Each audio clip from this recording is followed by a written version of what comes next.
आज हमें पढ़ना है एनआईएस क्लास 10th हिंदी 201 का चैप्टर नंबर 19 पार्ट 19 शतरंज के खिलाड़ी। यह एक कहानी है जो मुंशी प्रेमचंद ने लिखी है। तो स्टार्ट करते हैं। कहानी में क्या है, आप अच्छी तरह से जानते हैं कि मनुष्य एक सामाजिक प्राणी है। मतलब मनुष्य एक समाज में रहता है, ऐसा एक प्राणी है। अकेले रहना, समूह में रहना और समाज बनकर रहना, हमारी दुनिया में ये तीन ही स्थितियां हैं। मतलब ये तीन तरीके से हम इस दुनिया में रहते हैं। इन स्थितियों में से तीसरी यानी समाज बनाकर रहने की स्थिति सिर्फ मनुष्य की है। इसलिए उसे सभी प्राणियों में श्रेष्ठतम प्राणी होने का गौरव प्राप्त है।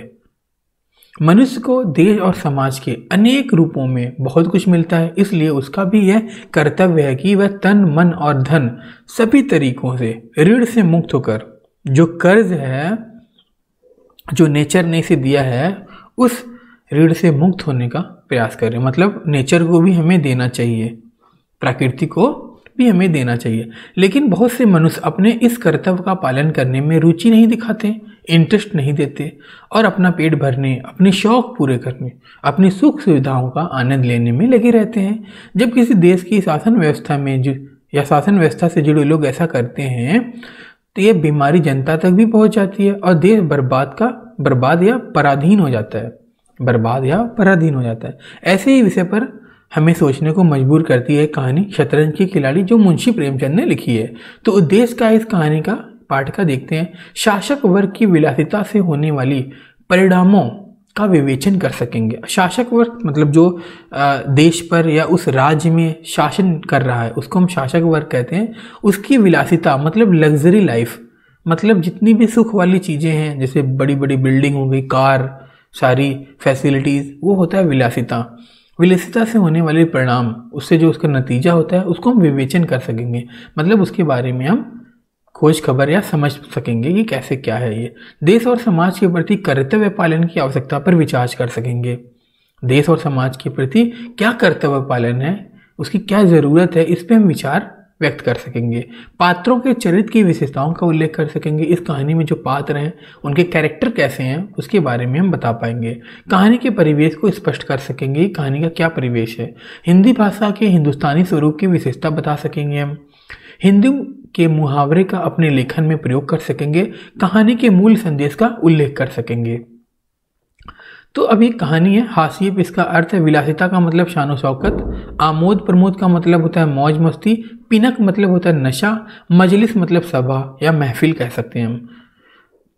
कलाबत्तू रेशम के साथ बटा हुआ सोने चांदी का तार। चिकन लखनऊ का प्रसिद्ध कढ़ाई वाला कपड़ा है यहाँ पर। मिस्सी मतलब मसूड़ों को रंगने के लिए काम आने वाला पदार्थ मिस्सी। उबटन हल्दी सरसों आदि से बना हुआ। अंगलेप जो लगाते हैं ना जब शादी होती है किसी की तो उबटन लगाते हैं, वही है ये। चौसर चौपड़ चौकोर खाने वाला किंतु 500 द्वारा खेलने जाने वाला खेल का नाम है चौसर। गजीफा एक प्रकार का खेल जो 8 रंग की 96 पत्तियों से खेला जाता है। पेचीदा का मतलब होता है जटिल, जो कठिन होता है, कॉम्प्लेक्स होता है। मौरूसी का मतलब होता है पैतृक, जैसे आप का जो गांव है वो क्या है, आपका पैतृक गांव है, लेकिन अब आप शहर में रहने लगे हो, ठीक है, तो पैतृक गांव तो वही रहेगा जहां आपका बर्थ हुआ है, जहां आपकी फैमिली रहती थी। चखौतियों मतलब मनोरंजन, हंसी मजाक। बिसात का मतलब होता है वह जिस पर शतरंज खेलते हैं। दस्तरखान खाने के लिए बिछाया जाने वाला कपड़ा जहां पर खाना रख के खाते हैं। वाजिद अली शाह का समय था। लखनऊ विलासिता के रंग में डूबा हुआ था, मतलब शानो शौकत के रंग में डूबा हुआ था। छोटे बड़े अमीर गरीब सभी विलासिता में डूबे थे। कोई नृत्य और गान की मजलिस सजाता है, मतलब गाने बने वाले जो डांस वाले जो सभा होती थी उसमें रहता था। कोई अफीम की पिनक ही मतलब अफीम की जो नशा है उसमें ही मजे लेता था। जीवन के प्रत्येक विभाग में आमोद प्रमोद का प्राधान्य था। प्रमोद का मतलब क्या होता, हमने पढ़ा था मौज मस्ती, तो मौज मस्ती प्रधान था, मतलब वहाँ ज़्यादा देखा जा रहा था। शासन विभाग में, साहित्य क्षेत्र में, सामाजिक अवस्था में, कला कौशल में, उद्योग धंधों में, आहार व्यवहार में, सर्वत्र मतलब हर जगह विलासिता व्याप्त हो रही थी। हर जगह विलासिता ही दिखाई दे रही थी। राज कर्मचारी विषय वासना में, कविगण प्रेम और विरह के वर्णन में।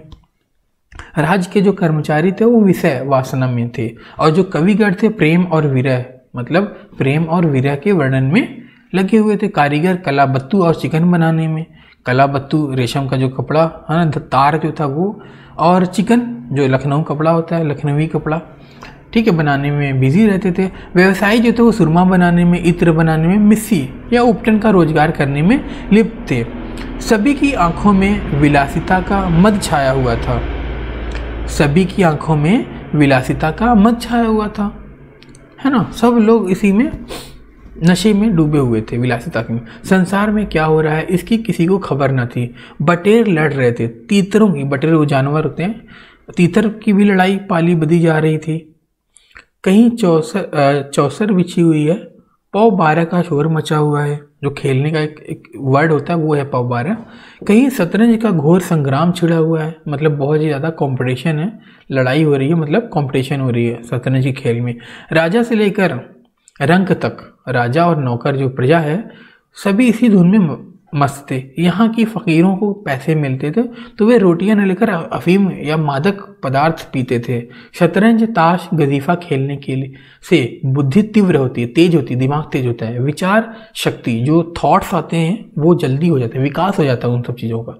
पेचीदा मसला, जो टफ मसले होते हैं, है ना, मामला होता है, उसको सुलझाने की आदत पड़ती है। ये दलीलें जोरों के साथ पेश की जाती थी। इस संप्रदाय के लोगों से दुनिया अब भी खाली नहीं है। इसलिए अगर मिर्ज़ा सज्जाद अली और मीर रोशन अली अपना अधिकांश समय बुद्धि तीव्र करने में व्यतीत थे तो किसी विचारशील पुरुष को क्या आपत्ति हो सकती थी। दोनों के पास मौसूरी जागीरें थी, मतलब उनकी जो पैतृक थी गांव से, या जो उनके माँ बाप से, दादा दादी से मिला था, वो जागीरें थी, वो जगह थी, है ना। जीविका की कोई चिंता न थी, घर में बैठे चकौतियां करते थे। आखिर और करते ही क्या, प्रातःकाल दोनों मित्र नाश्ता करते बिसात बिछाकर बैठ जाते, मुहरे सज जाते और लड़ाई के दांव पेच होने लगते। मतलब वो गेम जो था, खेल था, उसमें कंपटीशन होने लगता। फिर खबर न होती थी कि अब दोपहर हुई, मतलब अब तीसरा पहर, अब शाम, अब रात भी हो जाती थी। घर के भीतर से बार बार बुलावा आता कि खाना तैयार है। यहाँ से जवाब मिलता, चलो आते हैं, दस्तरखान बिछाओ। यहाँ तक कि बावर्ची विवश होकर कमरे में ही खाना रख जाता था। विवश होकर मतलब परेशान होकर, कसमकस में रहने के बाद खाना कमरे में ही रख जाता था। और दोनों मित्र दोनों काम साथ साथ करते थे। मिर्ज़ा सज्जाद अली के घर में कोई बड़ा बूढ़ा न था, इसलिए उन्हीं के दीवान खाने में बाजियां होती थी, मतलब जहाँ रहते थे वो, वहाँ पर बाजियां होती थी। मगर यह बात न थी कि मिर्ज़ा के घर में घर के और लोग उनके इस व्यवहार से खुश हों।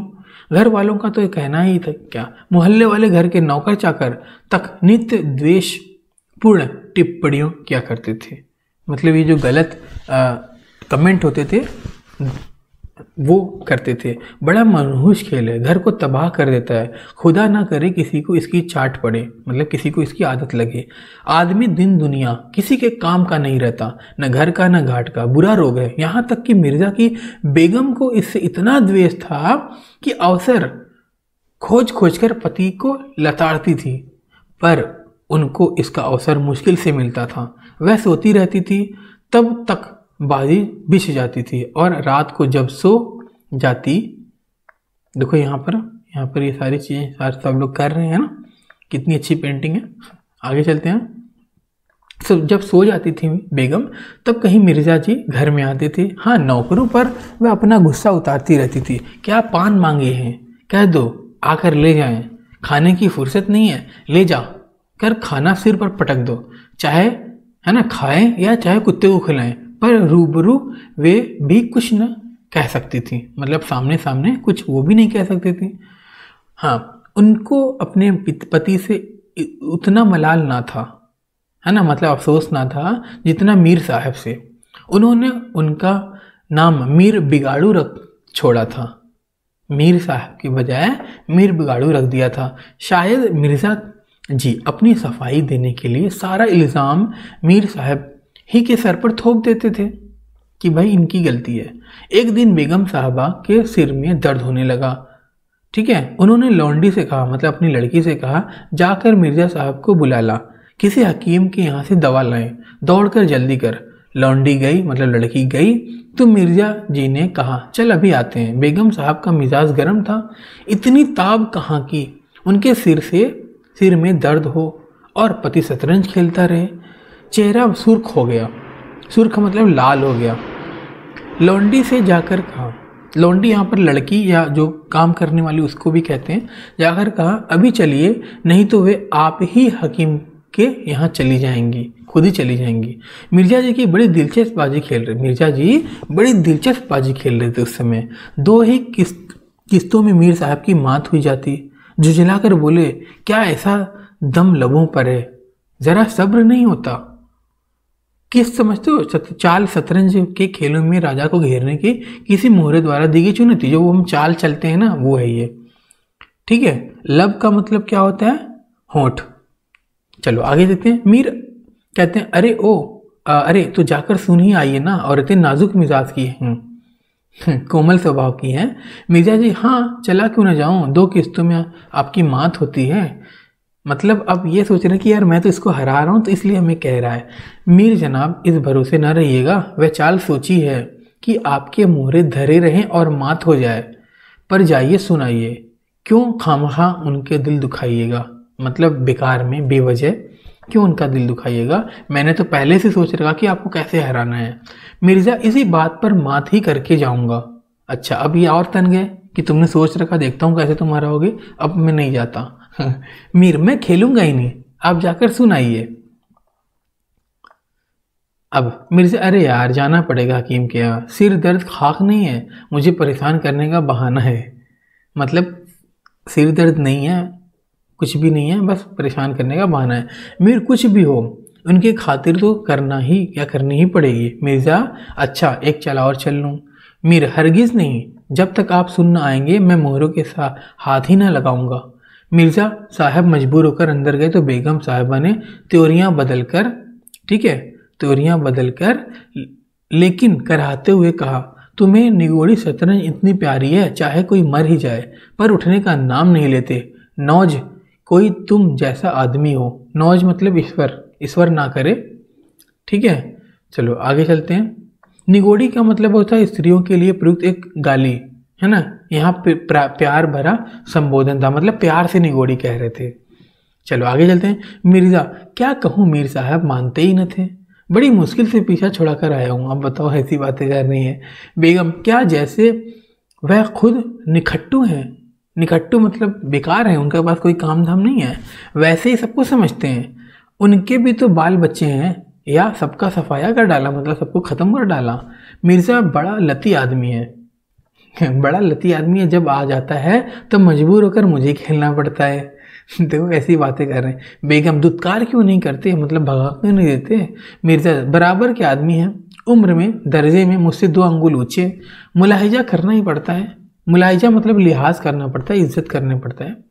बेगम, मैं ही दुत्कार देती हूँ, नाराज़ हो जाएं तो हो जाएं, कौन किसी की रोटियां खिला देता है, मतलब वो रोटियां थोड़ी ना हमें खिला देंगे। रानी रूठेंगी, अपना सुहाग लेंगे। हरिया जा, बाहर से शतरंज उठा ला। मीर साहिब ने से कहना, मियाँ अब ना खेलेंगे, आप तशरीफ़ ले जाइए, मतलब चले जाइए। अब यहाँ पर कुछ हाशिए पर वर्ड देख लेते हैं। जलील का मतलब अपमानित करना। हज़रत हुसैन पैगंबर मोहम्मद साहब के नवासे उनको कहते हैं। शिया समुदाय में सर्वाधिक महत्वपूर्ण व्यक्तित्व हैं कौन? हज़रत हुसैन। चलो जो या अली या हुसैन कहते हैं ना, आप देखते होगे, वही है ये, वही बात है। आगे चलते हैं। हाँ, तो अब कह रहे हैं कि आप अशरफिया ले आइए। मिर्ज़ा, हाँ कहीं ऐसा गजब भी ना करना, जलील करना चाहती हो क्या? ठहर, हरिया कहाँ जाती है? हरिया जो उनकी दासी थी उनको कहते हैं। बेगम, जाने क्यों नहीं देते, मेरा ही खून पिए जो उसे रोके। अच्छा, उसे रोका, मुझे रोको तो जानूं। यह कहकर बेगम साहिबा झल्लाई हुई दीवान खाने की तरफ चली। मिर्ज़ा बेचारे का रंग उड़ गया, बीबी की मिन्नतें करने लगे, खुदा के लिए तुम्हें हज़रत हुसैन की कसम है। चलो आगे पढ़ते हैं हम। यहाँ पर पहले हम हाशिए पर जो कठिन शब्द है वो देख लेते हैं। मैयत का मतलब लाश, जो डेड बॉडी होती है उसको हम मैयत कहते हैं। लव का मतलब होता है लपट, किंतु यहाँ पर ईश्वर से संबंध है। तामुल का मतलब होता है हिचकिचाहट। गुस्सेश्वर मतलब क्रोध वाली। मुनासिब मतलब ठीक, उचित। सरोकार का मतलब संबंध, रिलेशन। फरियाद का मतलब प्रेयर, प्रार्थना। भांड मतलब राजाओं अमीरों की प्रशंसा, गाने वाले, भांड। चलो स्टार्ट करते हैं। मेरी मैयत देखें तो उधर जाए, जो उधर जाए मेरी मैयत देखेगा, इस यहाँ पर ये मतलब है। लेकिन बेगम ने एक न मानी, दीवान खाने के द्वार तक गईं, पर एकाएक पर पुरुष के सामने जाते हुए पांव बंद से गए कि यार वो तो मेल है। भीतर जाकर संयोग से कमरा खाली था। मीर साहब ने 2-1 मोहरे इधर उधर कर दिए थे और अपनी सफाई जताने के लिए बाहर टहल रहे थे। फिर क्या था, बेगम ने अंदर पहुंचकर बाजी पलट दी। मोहरे कुछ तख्त के नीचे फेंक दिए, कुछ बाहर, किवाड़ अंदर से बंद करके कुंडी लगा दी। मीर साहब दरवाजे पर तो थे ही, मोहरे बाहर फेंके जाते थे। चूड़ियों की झनक भी कान में पड़ी। फिर दरवाजा बंद हुआ तो समझ गए बेगम साहिबा बिगड़ गई। चुपके से घर की राह ली, मतलब अब वो निकल लिए घर से। मिर्जा ने कहा, तुमने गजब किया बेगम, अब मीर साहब इधर आए तो खड़े खड़े निकलवा दूंगी।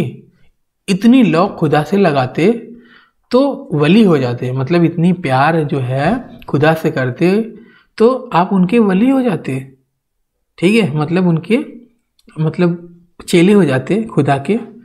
आप तो शतरंज खेलें और मैं कहाँ चूल्हे चक्की की फिक्र में सिर खपाऊं।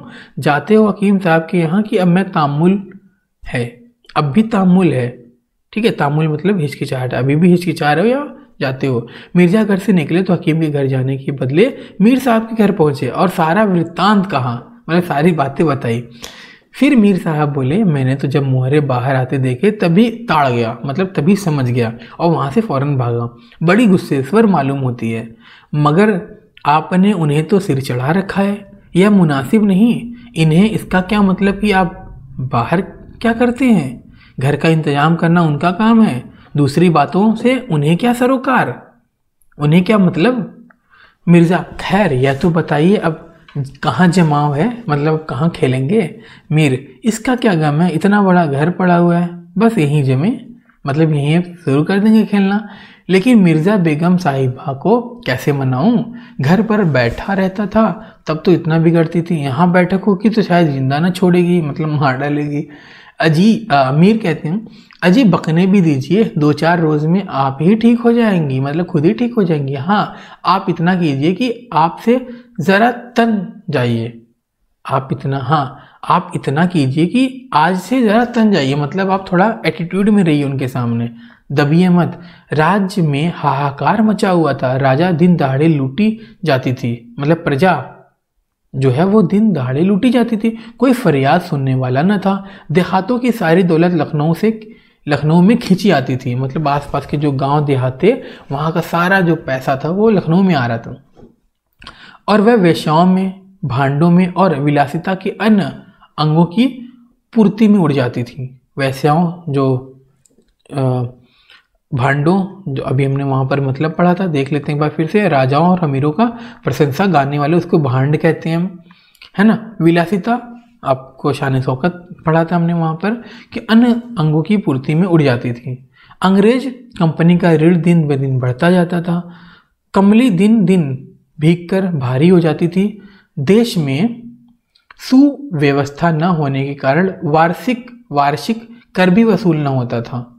वार्षिक का मतलब सालाना जो टैक्स आता था वो भी वसूल ना हो पाता था, इतना सिस्टम बिगड़ चुका था।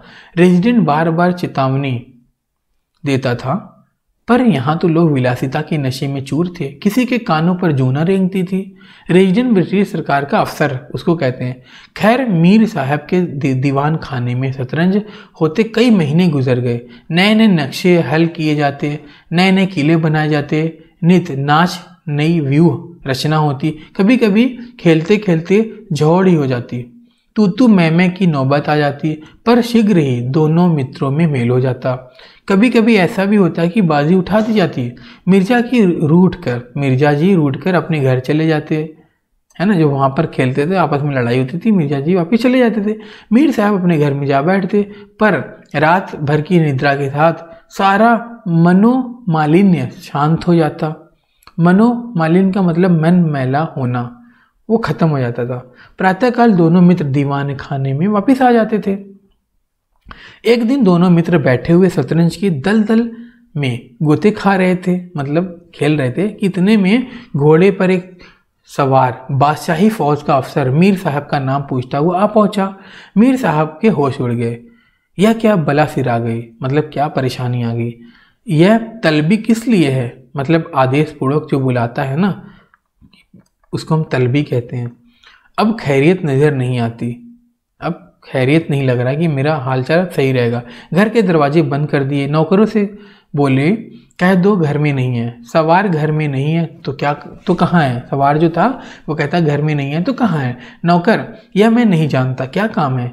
तो सवार कहता काम तुझे क्या बताऊंगा, हुजूर में तलबी है, शायद फौज के लिए कुछ सिपाही मांगे गए हैं। जागीरदार है कि दिल लगी, मोर्चे पर जाना पड़ेगा तो आटे दाल का भाव मालूम हो जाएगा। ठीक है, खैरियत मतलब कुशलता, दिल लगी का मतलब हंसी मजाक। नौकर, अच्छा तो जाइए, कह दिया जाएगा। सवार, कहने की बात नहीं है, मैं कल खुद आऊँगा, साथ ले जाने का हुक्म हुआ है। सवार चला गया। मीर साहब की आत्मा कांप उठी। मिर्जा जी से बोलिए, कहिए जनाब अब क्या होगा। मिर्जा जी, बड़ी मुसीबत है, कहीं मेरी तलबी भी ना हो।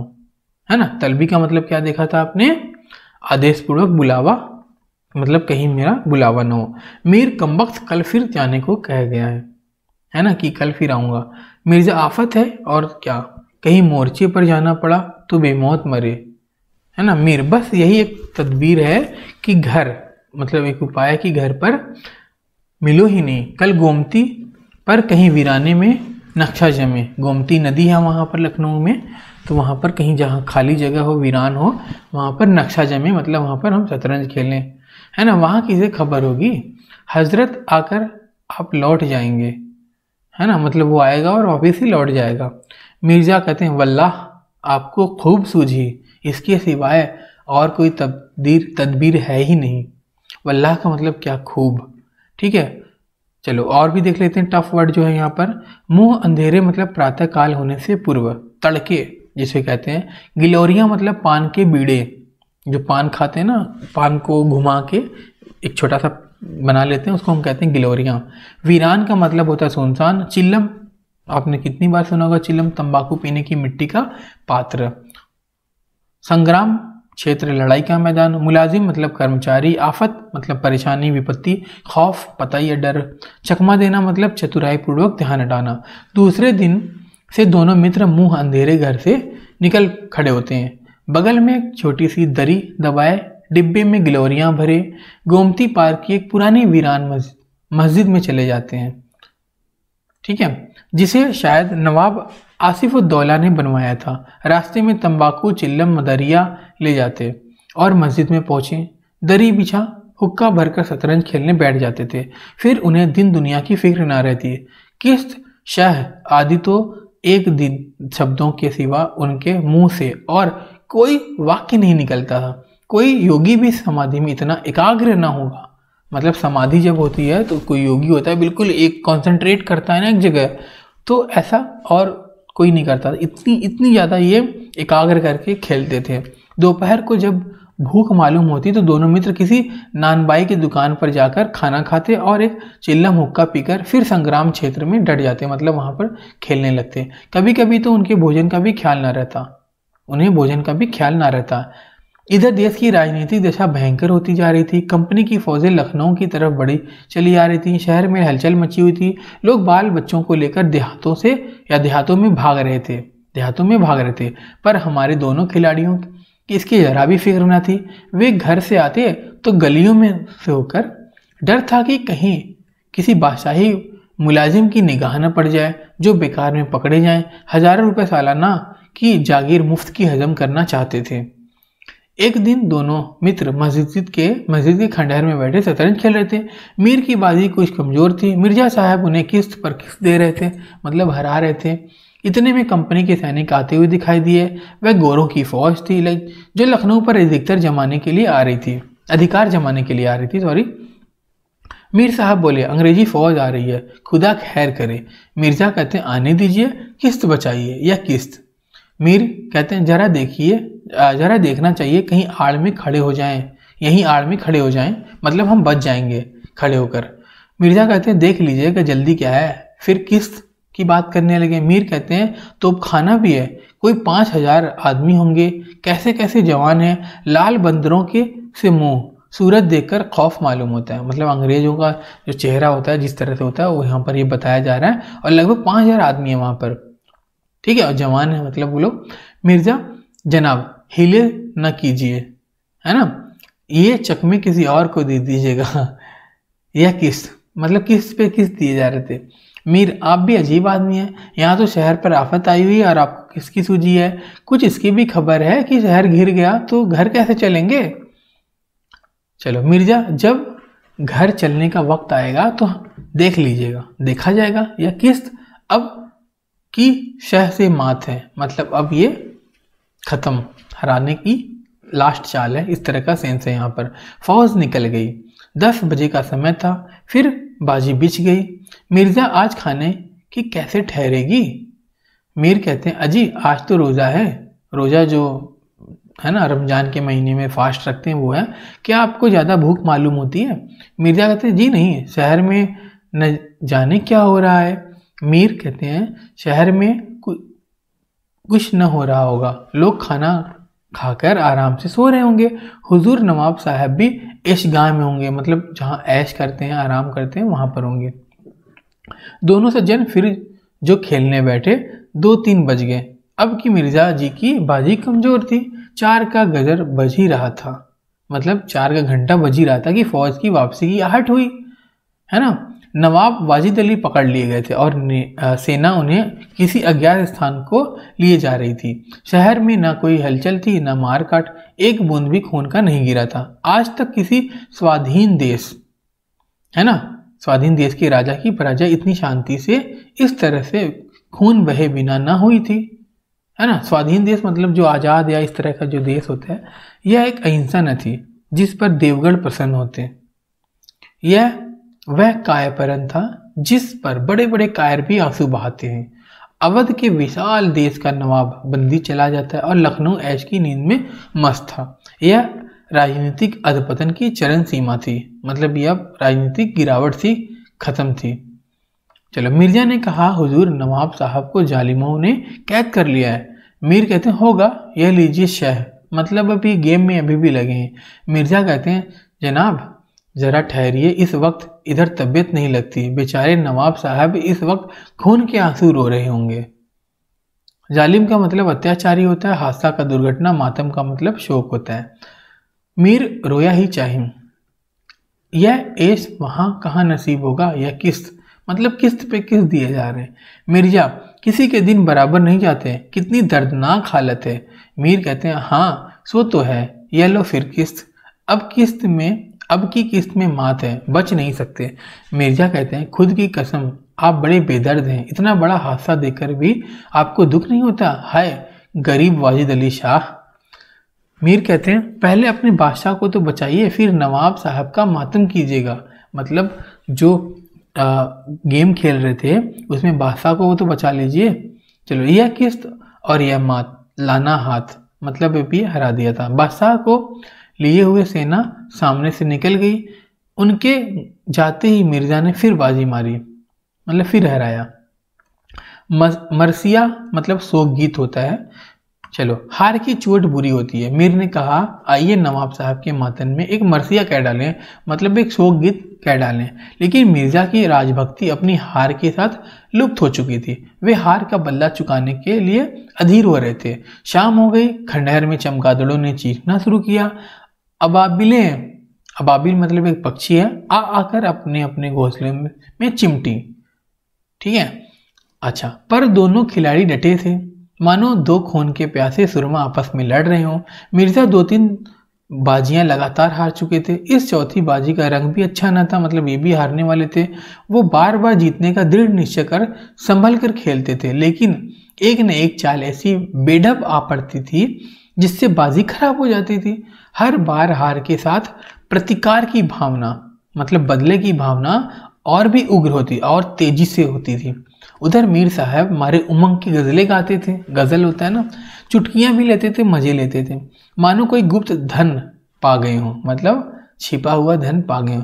मिर्जा जी सुन सुनकर झुंझलाते और हार की झेप को मिटाने के लिए उनकी दाद देते, पर दाद मतलब तारीफ देते। जो जैसे जैसे बाजी कमज़ोर पड़ती थी, धैर्य हाथ से निकल जाता, जो पेशेंस था वो निकल जाता था। यहाँ तक कि वो बात बात पर झुंझलाने लगे, जनाब आप चाल बदला न कीजिए, यह क्या कि एक चाल चले और फिर उसे बदला। ठीक है, जो कुछ चलना हो एक बार चल दीजिए, यह आप मुहरे पर हाथ क्यों रखते हैं, मुहरे को छोड़ दीजिए, जब तक आपको चाल ना सूझे मुहरा छूइए ही नहीं। मतलब जब समझ ना आए तो छुओ ही मत। आप एक एक चाल आधे घंटे में चल सकते हैं, मतलब आप अपना टाइम ले सकते हो चलने के लिए। इसकी सनद नहीं, ठीक है, सनद का मतलब प्रमाण, जिसे एक चाल चलने में 5 मिनट से ज़्यादा लगे उसकी मात समझी जाए। फिर आपने चाल बदली, चुपके से मुहरा वहीं रख दीजिए। आगे चलते हैं। मीर साहब का फर्जी पीटता था, है ना। बोले मैं चाल चली कब थी मिर्जा, आप लाल हो चुके हैं, आप चाल चल चुके हैं, मोहरा वहीं रख दीजिए उसी घर में। मीर उस घर में क्यों रखूं, मैंने हाथ से मोहरा छोड़ा ही कब था। मतलब वो जो खेलते हैं ना उसकी बात कर रहे हैं यहाँ पर। मिर्जा मोहरा आप कयामत तक ना छोड़ें तो क्या चाल ही ना होगी, है ना। फर्जी पीटते देखा तो धांधली करने लगे। वो गेम का एक टर्म है, वो बात कर रहे हैं यहाँ पर।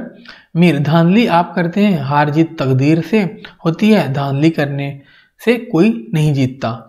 मिर्जा कहते हैं तो इस बाजी में तो आपकी मात हो गई। चलो अब आगे बढ़ते हैं। मीर कहते हैं मुझे क्यों मात होने लगी। मिर्जा कहते हैं तो आप मुहरा उसी घर में रख दीजिए जहां पहले रखा था, मतलब जिस ब्लॉक में रखा था वहीं रख दीजिए। मीर कहते हैं वहां क्यों रखूं, नहीं रखता। मिर्जा कहते हैं क्यों ना रखिएगा, आपको रखना होगा। तकरार बढ़ने लगी, बहस बढ़ने लगी। दोनों अपनी अपनी टेक पर अड़े थे, अपनी अपनी पोजीशन पे अड़े थे। न यह दबता था न वह, मतलब मीर और मिर्जा कोई नहीं दब रहा था। अप्रासंगिक बातें होने लगी, मतलब कोई बिना सेंस की बातें होने लगी। मिर्जा बोले किसी ने खानदान में शतरंज खेली होती तब तो इसके कायदे जानते, वे हमेशा घास छिला करते थे, आप शतरंज क्यों खेलिएगा। रियासत और यह चीज है, जागीर मिल जाने से ही कोई रईस नहीं हो जाता। अब देखो, मतलब राज्य मिल जाने से कोई अमीर नहीं हो जाता।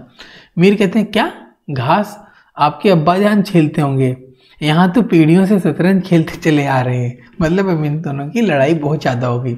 मिर्जा कहते हैं अजी जाइए भी, गाजिउद्दीन हैदर के यहाँ बावर्ची का काम करते करते उम्र गुजर गई, आज रईस बनने चले हैं। रईस बनना कुछ दिल लगी नहीं है। मीर कहते हैं क्यों अपने बुजुर्ग के मुंह में कालिक लगाते हो, वे ही बावर्ची का काम करते होंगे, यहाँ तो हमेशा बादशाह के दस्तरखान पर खाना खाते चले आए हैं, मतलब हम लोग ये करते आ गए हैं। फिर कहते हैं मिर्जा अरे चल चरकटे, चरकटे का मतलब चिरकुट, कपड़े का टुकड़ा। कह रहे हैं यहाँ दूसरे की हीन तुच्छ बताने वाले हम कहते हैं ना चल चिरकुट, वो यहाँ पर यूज कर रहे हैं चिरकुट वाला, है ना। काफी अच्छा वर्ड लगता होगा आपको भी। चलो आगे चलते हैं हम। हाँ, मिर्जा कहते हैं अरे चल चिरकुट, बहुत बढ़ चढ़ कर बातें ना कर। मीर कहते हैं जबान संभालिए वरना बुरा होगा, मैं ऐसी बातें सुनने का आदी नहीं हूँ। यहाँ तो किसी ने आंखें दिखाई कि उसकी आंखें निकाली हैं, है हौसला। मिर्जा कहते हैं आप ऐसा हौसला देखना चाहते हो तो फिर आइए, आज दो हाथ हो जाए इधर या उधर। तो मीर कहते हैं तो यहाँ तुमसे दबने वाला कौन है, मतलब दोनों की हाथापाई होने वाली है। अब यहाँ पर देखो फिगर कितना अच्छा समझा रखा है फिगर में। चलो दोनों दोस्तों ने कमर से तलवारें निकाल ली। नवाबी जमाना था, सभी तलवार पेशा कब्ज कटार वगैरह बांधते थे। कटार आप समझते हो ना जो बांधते हैं। चलो दोनों विलासी थे, मतलब दोनों शान शौकत वाले थे, पर कायर नहीं थे, डरपोक नहीं थे। उनमें राजनीतिक भावों का अधपतन हो गया, मतलब अब पॉलिटिक्स खत्म थी इनके में। बादशाह के लिए बादशाहत के लिए क्यों मरे, पर व्यक्तिगत वीरता का अभाव न था। दोनों जख्म खाकर गिर गए, मतलब दोनों ने मार दिया और दोनों ने वहीं तड़क तड़क कर जान दे दी। अपने बादशाह के लिए जिनकी आंखों से एक बूंद आंसू न निकला, उन्हीं दोनों प्राणियों ने शतरंज के वजीरों की रक्षा में प्राण दे दिए। अंधेरा हो चला था। अब यहाँ पर थोड़ा सा पहले वजीर का मतलब क्या होता है, मंत्री, ये देख लेते हैं। मेहराब का मतलब ईरानी वास्तुकला में भवनों के द्वार की संरचना, मतलब भवन के द्वार होते हैं ना ऐसे, वो मेहराब, ठीक है। धूल का मतलब होता है धूल से भरी हुई, अंटी हुई।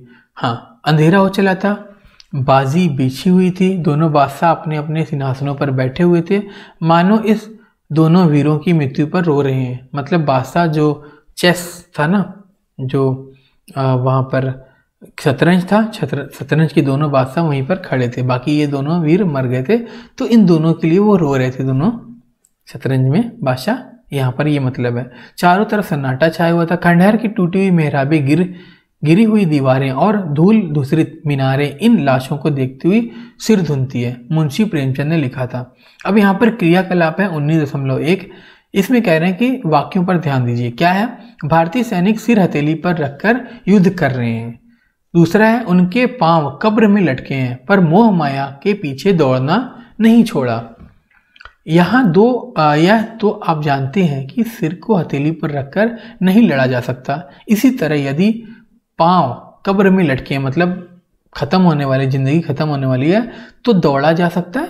इसका मतलब यह हुआ कि जो बातें कही गई हैं उनका अर्थ इन शब्दों के प्रचलित अर्थ में नहीं है। जब हम पहले वाक्य पर गौर करते हैं, पहला वाक्य क्या है? सैनिक वाला, तो अर्थ निकलता है कि भारतीय सैनिक अपने सिर के कटने यानी जान जाने की परवाह किए बिना लड़ रहे हैं। इसी तरह दूसरे वाक्य में कब्र में पैर लटके होने का अर्थ निकलता है कि व्यक्ति विशेष की उम्र ढल चुकी है। यदि शब्द अपने प्रचलित शब्द अर्थ यानी मुख्यार्थ यानी अभिधा को छोड़कर अन्य धर्म को प्रकट करे, मतलब जो मेन अर्थ है उसको छोड़कर अन्य अर्थ को प्रकट करे, तो साहित्य में उसे लक्षणा कहते हैं। ठीक है, अपना अर्थ ना बता के कुछ और बता रहा है, उसको हम लक्षणा कहते हैं। मुहावरे में प्रयुक्त शब्दों का मुख्य यानी प्रचलित अर्थ नहीं होता, बल्कि लाक्षणिक अर्थ होता है। दूसरी बात यह है कि मुहावरे का जो स्वतंत्र प्रयोग नहीं होता, बल्कि किसी वाक्य में ही प्रयोग होता है। तीसरी बात यह है कि वह लोगों के मुंह पर इतना चढ़ा होता है कि सुनने वाला मुहावरे के अर्थ को तत्काल समझ लेता है कि अच्छा इसका मतलब तो यही होगा। इन बातों के संदर्भ में उपर्युक्त वाक्यों पर फिर से गौर कीजिए। इनमें प्रयुक्त मुहावरे नीचे दिए जा रहे हैं, इनका अर्थ उनके आगे लिखिए। तो पहला क्या है? सिर हथेली पर रखना। दूसरा है कब्र में पाँव लटकाना। तो अब यहाँ पर सिर हथेली पर रखना का मतलब आप समझ सकते हैं। ठीक है, तो मैं इसका आंसर लिख देता हूँ, जान जोखिम में डालना। ठीक है, इसका मतलब होता है जान जोखिम में डालना। दूसरा क्या है? कब्र में पाँव लटकाना, मतलब मृत्यु के निकट होना। आगे चलते हैं हम। नीचे कुछ ऐसे मुहावरे के अर्थ दिए जा रहे हैं जो इस पाठ में प्रयुक्त है, मतलब दिए गए। इन अर्थों के आगे नीचे कोष्टक दिए गए। मुहावरे में जो उपयुक्त मुहावरे लिखिए। पहला क्या है? किसी चीज की आदत पढ़ना। किसी चीज की आदत पढ़ना, तो इसका क्या होता है? चार्ट पढ़ना। तो ये आपका हो गया चार्ट पढ़ना। ये किसके लिए है? कै के लिए है, चार्ट पढ़ना।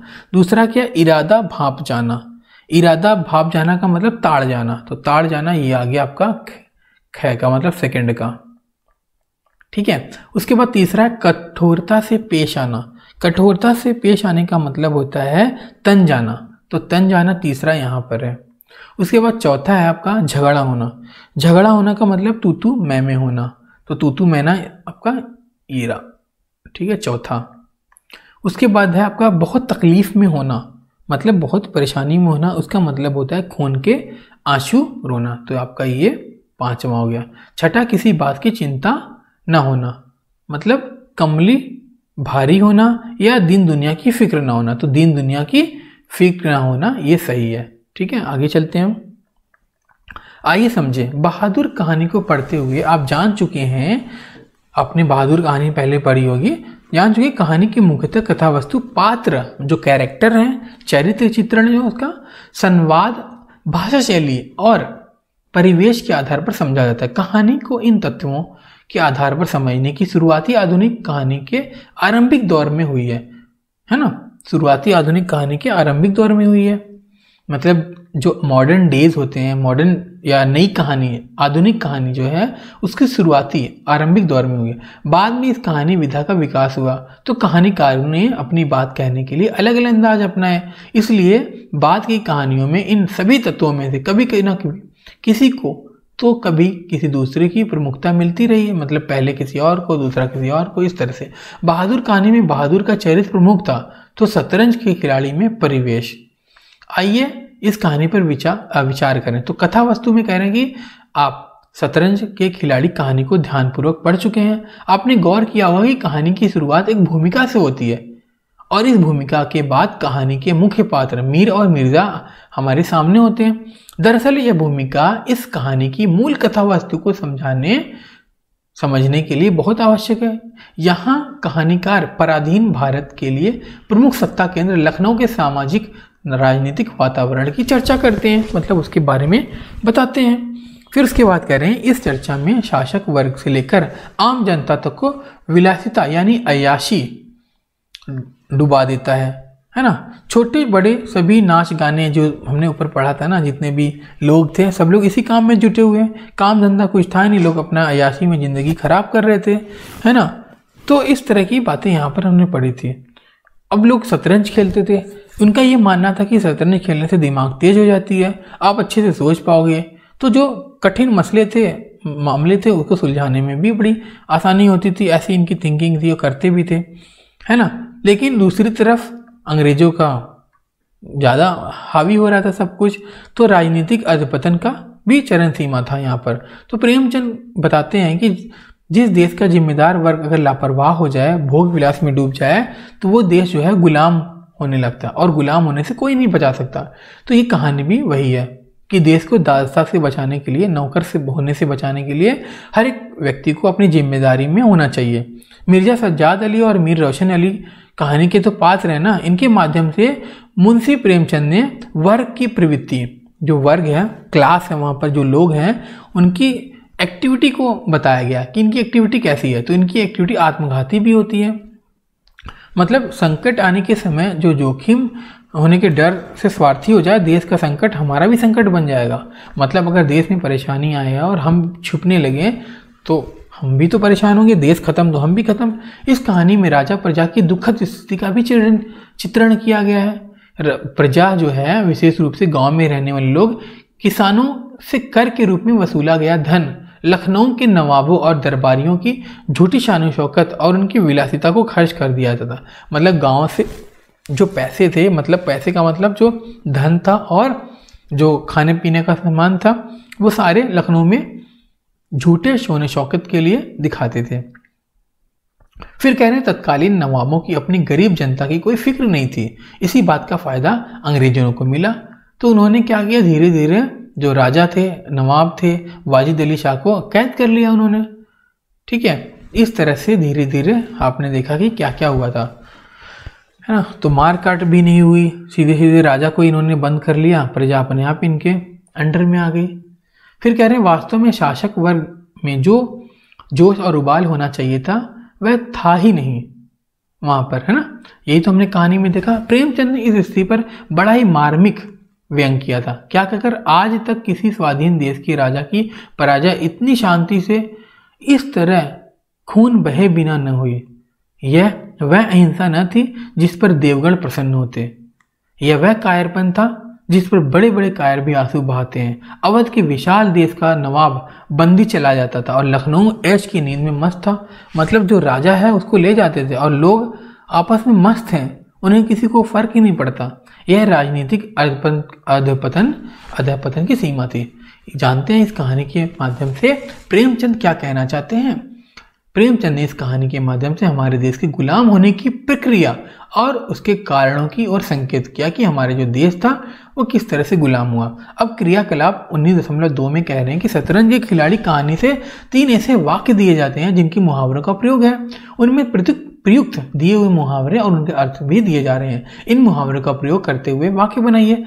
यहाँ तो लोग विलासिता के नशे में चूर थे, किसी के कानों पर जू न रेंगती थी।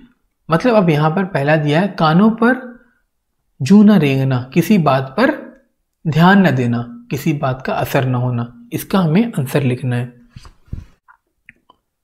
तो पहले का आंसर है कानों पर जू न रेंगना, किसी बात पर ध्यान न देना। वाक्यों का प्रयोग देख लो यहाँ पर, रमेश को कितना भी समझाओ उसके कान पर जूं नहीं रेंगती। दूसरा है, मिर्जा जो 3 बाजियां लगाकर हार चुके हैं, चौथी बाजू का रंग भी अच्छा न था। तो यहाँ पर इसका वाक्य प्रयोग है। फिर तीसरे का वाक्य प्रयोग देख लो और चौथे का वाक्य प्रयोग देख लो और इसी तरह 5वें का वाक्य प्रयोग देख लो। उसके बाद हम चलते हैं अपनी बुक पर। ठीक है, चलो आगे देख लो। यहाँ पर तीसरा चौथा ये सारा हमने वहाँ पर देख लिया था। उसके बाद है आपका 19.2 पात्र और चरित्र। तो पात्र और चरित्र हमने देख लिया, मिर्जा थे और मीर साहब थे, उनको क्या क्या उपयोग कर रहे हैं। तो बार बार हमें पढ़ने का कोई फ़ायदा नहीं है। बाकी आपको पढ़ना है तो वीडियो को पॉज कर कर आप यहाँ से पढ़ सकते हैं। ठीक है, आगे चलते हैं हम। यहाँ से इसको भी पढ़ सकते हैं।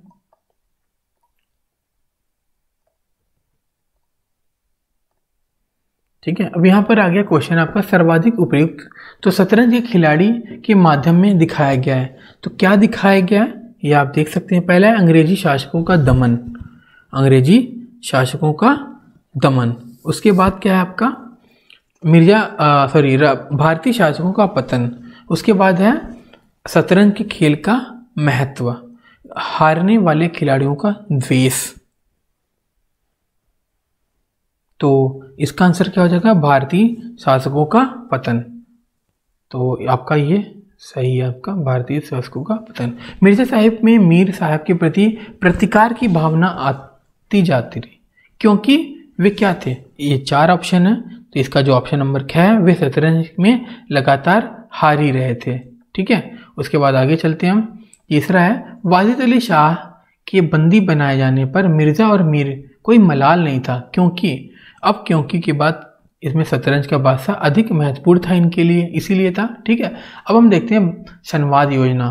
तो संवाद योजना कह रहे हैं कि बहादुर पाठ में आप जान ही चुके हैं कि पात्रों की बातचीत को संवाद कहा जाता है। कहानी है ना, जो भी घटनाक्रम जैसे हम बढ़ाते हैं कहानी को, एक नाटक रूप में होता है, गुड़ वैसी गुड़ होती है ना, उसकी क्वालिटी वैसे उत्पन्न होती है।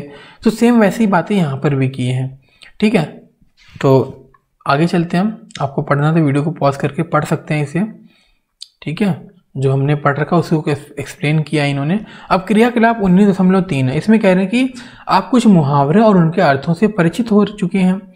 कुछ मुहावरे ऐसे भी होते हैं और कुछ मिलते जुलते भी अर्थ रखते हैं। आगे ऐसे कुछ मुहावरे दिए जा रहे हैं, उस पर ध्यान देना है हमें।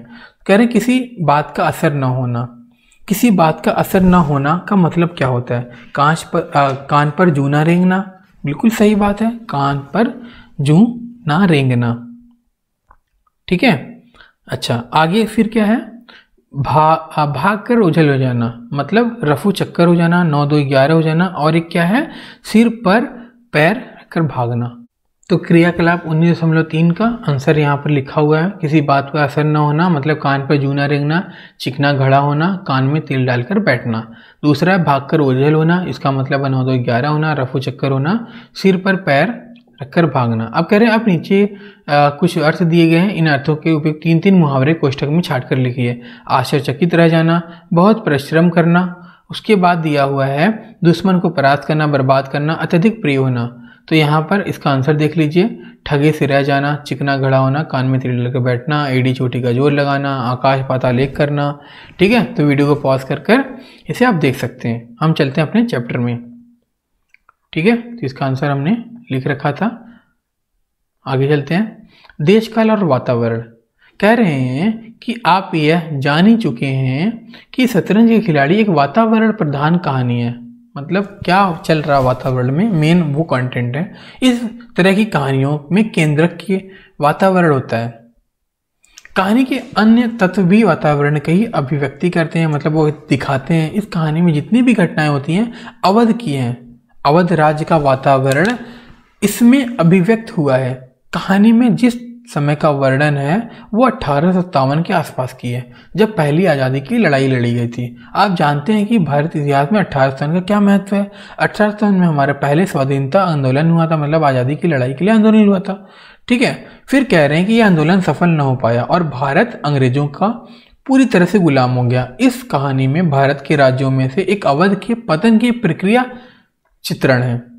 कहानी के आरंभ में कहानी के मूल उद्देश्य के अनुसार वातावरण निर्मित किया गया है। लेखक ने स्पष्ट रूप से कहानी के देशकाल का उल्लेख किया है। वाजिद अली शाह का समय था लखनऊ में, जो लखनऊ था विलासिता के रंग में डूबा था, ये सब पढ़ चुके हैं। ठीक है, तो क्या क्या खाते पीते थे वो सारी बातें यहाँ पर बता रखी हैं इन्होंने। आप वीडियो को पॉज कर पढ़ सकते हैं। चलो ये सब कुछ पढ़ सकते हैं आप, अगर आपके पास बुक है तो वो भी देख सकते हैं। पाठ्यक्रम प्रश्न 19.2 है, घास तो आपके अब्बा जान खेलते होंगे, यहाँ तो पीढ़ियों से शतरंज खेलते आ रहे हैं। यह कथन किसकी ओर संकेत करता है? अब यहाँ पर आप इसका आंसर दे सकते हो क्योंकि आपने स्टोरी पढ़ी है। ठीक है, तो ये क्या था? मीर की प्रतिकार भावना थी। ठीक है, तो मीर की प्रतिकार भावना थी। ले जाकर खाना सिर पर पटक दो, खाएं या कुत्तों को खिलाएं, इस संवाद से बेगम साहिबा की किस प्रक्रिया का पता चलता है? तो ऑप्शन है आपका यहाँ पर घृणा, निराशा, क्रोध और भौखलाहट। तो यहाँ तक क्रोध था, गुस्से में थी। उसके बाद नवाब वाजिद अली शाह के बंदी बनाए जाने की घटना पर लखनऊ वासियों के व्यवहार को लेखक क्या कहता है? कायरता कहता है, डरपोक है। भाषा शैली की बात करें तो इस कहानी के भाषा पर ध्यान दिया होगा आपने, है ना। ये अन्य कहानियों से इसकी जो भाषा है वो अलग है। इसमें अरबी फारसी का भी अच्छा यूज़ किया गया है, तत्सम तद्भव का यूज़ किया गया है, कहीं कहीं अंग्रेजी के शब्द भी यूज़ किए हैं और हिंदुस्तानी भी यूज़ किए गए हैं। ठीक है, फिर कह रहे हैं कि इसके साथ ही भाषा का यह रूप भारत की मिलीजुली संस्कृति को भी व्यक्त करता है। हिंदी, उर्दू बड़े लंबे समय से चलता रहता है। आपने वो देखा, बहुत सारे उर्दू के वर्ड थे यहाँ पर। ठीक है, राजनीति क्षेत्र में गांधी जी ने और साहित्य क्षेत्र में प्रेमचंद ने भाषा के इस मिले जुले रूप की वकालत की थी, जो तत्कालीन समाज में आम लोगों की भाषा थी। उस समय जो समाज था उसमें इनकी भाषा ऐसी थी। फिर कह रहे हैं आइए हम कहानी की भाषा की विशेषताओं का उल्लेख करते हैं। कहानी को ध्यान से पढ़ने पर आपने देखा होगा कि कहानी में बहुत सारे अरबी फारसी शब्द का भी प्रयोग किया गया है। वैसे तो कहानी की मांग है क्योंकि कहानी की पृष्ठभूमि जो है, उसका वातावरण जो है वो लखनऊ का है और लखनऊ में वाजिद अली शाह का ज़माना था, जो कि वहाँ पर जो लोग थे वो उर्दू भाषी थे और जो भी राजकाज का काम होता था वो फारसी में होता था। तो कहानीकार, स्वाभाविक सी बात है, उस समय जो भाषाओं का प्रयोग होता था वही यूज़ करेगा ताकि कहानी आपको वास्तविक लगे, बनावटी ना लगे। तो यही कह रहे हैं ना, बनावटीपन या कृत्रिमता नहीं झलकती। इस कहानी की जो भाषा है वो पात्रानुकूल है, मतलब जो कैरेक्टर है उसी हिसाब से बना है और भावानुकूल भी है, इमोशंस भी है उसमें ऐसे। ठीक है, फिर कह रहे हैं कि सभी पात्रों के संवादों से उनके व्यक्तित्व एवं उनकी सोच के बारे में पता चलता है। लखनऊ में जब वाजिद अली शाह को कैद कर लिया जाता है और मिर्ज़ा साहब जब यह बात मीर साहब को बताते हैं तो उनका यह कथन है कि पहले अपनी भाषा को बचाइए, फिर नवाब का मातम कीजिएगा। अब यहाँ पे क्या लग रहा है? कायरता ही तो लग रहा है। न केवल अपनी भाषा के प्रति नजरिए को इंगित करता है, दिखाता है, बल्कि शतरंज के खेल की शब्दावली का भी बहुत बढ़िया प्रयोग किया गया है। आगे चलते हैं हम। इस तरह यहाँ पर लखनऊ की नवाबी के बारे में बताया गया है। ठीक है, फिर कह रहे हैं हमारी बोलचाल की भाषा की विशेषता ये है कि तत्सम तद्भव और क्षेत्रीय भाषाओं के अनेक भाषाओं का जो शब्द है वो चले आते हैं। उसमें हम मुहावरे, लोकोक्तियाँ और क्या वस्तुओं की समानताएं जो हैं, विभिन्न उपमाओं का भी प्रयोग करते हैं। इस कहानी में सभी बातें मिलती हैं, जैसे तत्सम सब, नृत्य, विचारशाली, ये सारे जो वर्ड हैं तत्सम के हैं और ये सारे जो हैं तद्भव के हैं। क्षेत्रीय, जिसको देशज कहते हैं हम, ये सारे वर्ड हैं, है ना, जिसमें आपने लौंडी, निखट्टू, निगोड़ी, चीलम, हुक्का देखा था। आगत शब्द क्या है देख लो यहाँ पर, जागीर, बिसात, मुलाहिजा, ये सारे आगत शब्द हैं। फिर मुहावरे भी आपने देख रखे हैं और लोकोक्ति है, जैसे रानी रूठेंगी, अपना सुहाग लेंगी। अब उद्देश्य देखते हैं हम यहाँ पर। आपने शतरंज के खिलाड़ी कहानी पढ़ी है ना, तो आपको क्या लगता है कहानी इसके पीछे उद्देश्य क्या है? तो आपने उद्देश्य के बारे में तो पढ़ा ही है ना। आक्रमण जब हो रहा था, है ना, अंग्रेजी लोग इस पे कब्जा कर रहे थे भारत पे, ये सारी स्टोरी बताइए, है ना, आज़ादी के लिए बताई गई स्टोरी। तो वीडियो को पॉज करके पढ़ सकते हैं आप इन सभी को। ठीक है, ये सब हमने देख रखा है। अब पाठगत प्रश्न 19.3 है। पहला क्वेश्चन है, मगर आपने उन्हें सिर चढ़ा रखा है, यह मुनासिब नहीं है। इस वाक्य में प्रयुक्त मुहावरे का अर्थ बता रहे हैं। तो इस मुहावरे का अर्थ आप बता सकते हो, क्या है यहाँ पर? बहुत लाड़ प्यार से बिगाड़ देना। ठीक है, पहला इसका सही है। निकट्टू का मतलब क्या होता है? निकट्टू शब्द जो है वो क्या है? देशज के लिए है। ठीक है, शतरंज के खिलाड़ी का उद्देश्य क्या है यहाँ पर? तो शतरंज खेल के प्रति नहीं, ये तो नहीं है। आगे चलते हैं। गुलामी के कारणों के प्रति सचेत करना, यह है। आपने क्या सीखा, तो आपने देख लिया क्या क्या सीखा, आपको बेहतर पता है, ठीक है। बाकी वीडियो को पॉज करके पढ़ लिए। योग्यता विस्तार में प्रेमचंद के बारे में बताया गया कि वो बनारस, उत्तर प्रदेश का जो वाराणसी है बनारस है, लमही नामक गांव में 1880 में हुआ था। वास्तविक नाम जो था उनका धनपत राय था। प्रारंभ में वो उर्दू में लिखते थे, लेकिन बाद में हिंदी को भी अपनाया उन्होंने, हिंदी में लिखने लगे। तो जो उनकी प्रसिद्धि थी, पहचान थी, है ना, लोकप्रियता थी, प्रेमचंद को किससे मिली? वह किसी और साहित्यकार को आज तक नहीं मिली, इतनी ज़्यादा मिली। इसका कारण प्रेमचंद के साहित्य की व्यापक सरोकार है। उनके समय में जितनी भी राजनीतिक, सामाजिक, आर्थिक और सांस्कृतिक समस्याएं थी, अब उन पर केंद्रीय साहित्य उन्होंने लिखा। इस तरह की बातें यहाँ पर प्रेमचंद के बारे में बताई गई हैं। आगे चलते हैं हम। कह रहे कि प्रेमचंद ने लगभग 350 कहानियां लिखी हैं, जो मानसरोवर नाम से 8 खंडों में प्रकाशित, मतलब 8 खंड है मानसरोवर का, उसमें सारी कहानियां हैं, 350 कहानियां। उन्हें उपन्यास सम्राट भी कहा जाता है। उनके महत्वपूर्ण उपन्यास हैं सेवा सदन, प्रेमा सदन, निर्मला, रंगभूमि, गबन गोदाम, कर्मभूमि। इसमें से 3 लास्ट के जो बहुत फेमस हैं। रंगभूमि भी फेमस है। उन्होंने अपना एक प्रेस खोला, प्रिंटिंग प्रेस कह सकते हो। एक मासिक पत्रिका नाम आता था हंस, उसका भी प्रकाशन इन्होंने किया था। इस पत्रिका के माध्यम से उन्होंने भारत में प्रगतिशील साहित्य के लेखन और प्रकाशन में महत्वपूर्ण योगदान दिया। 1936 में इनकी मृत्यु हुई। अब पाठांत प्रश्न आ गया, जिसमें से 7 क्वेश्चन आपके ये हैं, ठीक है। इन सभी 7 का आंसर मैं आपको बता देता हूँ यहाँ पर, ठीक है। चलिए अभी ये आपका मैं आंसर दिखा देता हूँ। शतरंज खिलाड़ी कहानी के शीर्षक की सार्थकता पर विचार कीजिए, तो इसका आंसर ये रहा, ठीक है। शतरंज के खिलाड़ी से लेकर हत्या कर देते हैं, उसके बाद यह कहानी बताती है से लेकर अकर्मण्य बने रहते हैं। दूसरा क्वेश्चन है मीरा और मिर्जा की मित्रता के सकारात्मक तथा नकारात्मक पक्षों का उल्लेख कीजिए। तो मीरा और मिर्जा से लेकर उनकी मित्रता के वहाँ तक, फिर उसके बाद सकारात्मक पक्ष से लेकर बर्बादी निकाला। उसके बाद आपका प्रश्न 3 है, जिससे आजीविका के लिए संघर्ष नहीं करना पड़ता, उसके जीवन में कुछ विकृतियां आ जाती हैं, कमी आती हैं। कहानी के आधार पर इस कथन पर विचार कीजिए। तो व्यक्ति को जीवन में जीने के लिए से लेकर विनाश देखते रहते हैं, ठीक है। चलो चौथा क्वेश्चन है, शतरंज के खिलाड़ी कहानी के उद्देश्य पर विचार प्रस्तुत कीजिए। क्या है आंसर? शतरंज खिलाड़ी से लेकर यह कहानी लिखी है, उसके बाद शतरंज कैसा खेल है से लेकर उनकी तीक्ष्ण बुद्धि का, फिर उसके बाद समाज के हित से लेकर मुंह मोड़े बैठे रहते हैं। प्रश्न 5 है, भारत में स्वाधीनता आंदोलन के संदर्भ में शतरंज के खिलाड़ी कहानी के महत्व पर विचार कीजिए। तो शतरंज खिलाड़ी से लेकर बचाया जा सकता है था। उसके बाद प्रेमचंद ने इस कहानी से लेकर गुलाम है और यदि हमें विदेशी शासन से मुक्त होना है से लेकर, फिर उसके बाद तो अपने से लेकर हवा में सांस ले सकेंगे। उसके बाद प्रश्न 6, शतरंज खिलाड़ी कहानी में व्यक्त वातावरण की तुलना आज के वातावरण से करते हुए टिप्पणी लिखना है। तो शतरंज के खिलाड़ी का वातावरण से लेकर जनता का नहीं है, यहाँ तक है। उसके बाद आज का वातावरण से लेकर निजी स्वार्थी में विलिप्त, उसके बाद होते जा रहे हैं से लेकर खतरे का संकेत है। 7वां क्वेश्चन आ गया, मिर्जा और मीर के चरित्र की विशेषताओं का विश्लेषण कीजिए। तो मिर्जा सज्जाद अली से लेकर पता इस बात से चलता है कि वे, यहाँ तक। उसके बाद वाजिद अली शाह को बंदी बनाने से लेकर बघारने वाला है। उसके बाद मीर साहब को से लेकर डरपोक एवं कायर है।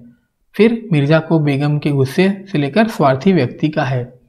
चलो परीक्षा उपयोगी जो इंपॉर्टेंट क्वेश्चन है एग्जाम पॉइंट ऑफ व्यू से, उसका आंसर है, मतलब उसका पहला क्वेश्चन है, शतरंज के खिलाड़ी कहानी की कथा वस्तु पर विचार कीजिए। तो इस कहानी की भूमिका के बाद से लेकर आदत पड़ती है। उसके बाद प्रेमचंद का विचार है से लेकर कहानी का संदेश, उसका जो थोड़ा पार्ट रह गया वो यहाँ से है, भी है से लेकर संकट बन जाएगा। उसके बाद कहानी से पता चलता है से लेकर अवसर मिले। फिर उसके बाद शासक वर्ग को कर्तव्यहीनता से लेकर करने का प्रयास किया गया। दूसरा क्वेश्चन है, चर्चा कीजिए कि शतरंज की खिलाड़ी कहानी के संवाद अपनी एक अलग पहचान रखते हैं। तो इसका आंसर संवाद कहानी से लेकर झल्लाहट है। उसके बाद एक अन्य स्थान पर से लेकर राय का पता चलता है। उसके बाद नेक्स्ट आ गया आपका इसी प्रकार से लेकर बच नहीं सकते, फिर उसके बाद जो रह गया मिर्ज़ा खुदा की कसम से लेकर सक्षम है। अब तीसरा क्वेश्चन है शतरंज खिलाड़ी कहानी का भाषा शैली पर प्रकाश डालना है, तो आप यहाँ से शतरंज खिलाड़ी से लेकर शाह के समय की चर्चा है, तब लखनऊ से लेकर प्रति नजरिए को इंगित तक, उसके बाद जो रह गया करता है से लेकर लोकोक्तियों का प्रयोग हुआ है। ठीक है, उसके बाद तत्सम शब्द ये सारी चीज़ें यूज ही हैं यहाँ पर, ये लिखें और ये चैप्टर आपका होता है ख़त्म। ठीक है, फिर मिलेंगे हम नेक्स्ट चैप्टर में।